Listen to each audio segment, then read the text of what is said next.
안녕. 인사하세요. 안녕하세요. 일본 교육의 역사 왜곡을 주제로 발표를 진행할 조설린 김재희입니다.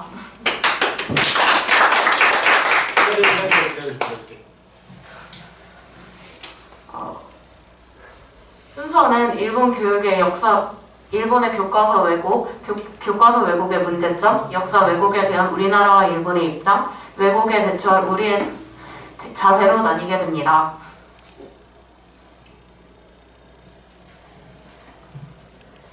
먼저 일본의 교과서 왜곡에 대해 설명하겠습니다. 교과서 왜곡은 독도를 일본 영토로 표기한 고등학교 지리책에서 먼저 시작되었는데요. 그 지리책에서는 울릉도와 독도 사이에 국경선을 표시하여 독도를 일본의 영토로 표시했습니다.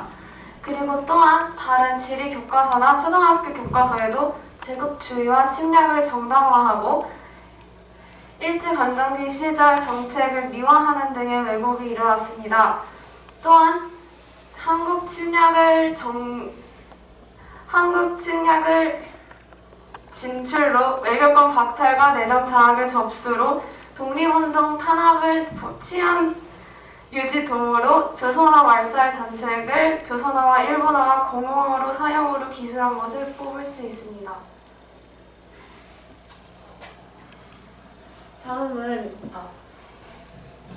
다음은 이러한 교과서 왜곡의 문제점에 대해서 말씀드릴 건데요. 일단 가장 크게는 일본 학생들의 잘못된 지식 습득 및 역사 인식에 있습니다. 일본 대부분의 교과서는 일제강점기에 대한 정보가 적을 뿐만 아니라 황제진용이 참가로 독도가 다케시마로 수정될 뿐만 아니라 위안부 삭제, 다케시마가 한국의 불법 점거돼 일본이 항의하고 있다 등의 문장을 포함했습니다. 이러한 교육을 받고 자란 일본의 학생들은 올바른 역사를 알지 못하게 될 것이고 잘못된 지식을 습득했기 때문에 이러한 문제 또한 잘못된 역사를 인식했다는 이런 문제 또한 인식하지 못할 것입니다. 또 이러한 왜곡은 일본과 한국 간의 국민 감정 악화로 이어지고 이는 한일 외교 문제로 번질 수 있는데요.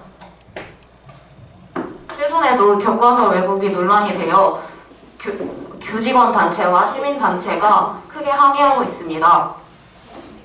우리나라와 일본은 뗄래야 뗄 수 없는 관계로 협력해야 하지만 과거의 일을 확실히 하고 넘어가지 않는 이상 관계가 더욱 악화될 것입니다.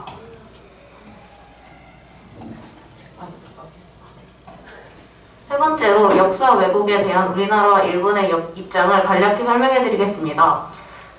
교사 노조는 일본 정부는 일본 청소년들을 위해서라도 역사 왜곡을 중단해야 한다라고 항의하며 현 정부의 강력한 대처를 요구한 바 있습니다. 그리고 다음으로 한중일 삼국역사공통편찬위원회는 미래를 여는 역사로 한국과 중국, 일본이 함께 동아시아의 역사에 대해 적은 책을 필요한 것이 있습니다. 그리고 다음으로 일본의 교과서 왜곡을 인지한 일본 시민들 사이에서도 많은 운동이 벌어지고 있는데요. 그중 대표적인 것으로 일본 시민단체의 왜곡 교과서 불채택 운동과 지방단체의 역사 바로알기 운동을 꼽을 수 있습니다. 역사 왜곡에 대처할 우리의 자세입니다. 우선 국가적 측면으로는 일본 역사 왜곡 문제에 대해 더욱 강경하고 확실한 대처 방안을 내놓아야 하고, 교육적 측면으로는 우리 역사의 중요성을 보다 많은 국민이 인식하고 노력하도록 제도적으로 정비해야 합니다. 또 개인적 측면으로는 한일 외교와 정부의 대처를 주의 깊게 살피고 비판적 자세로 바라보고 관심을 가질 것입니다.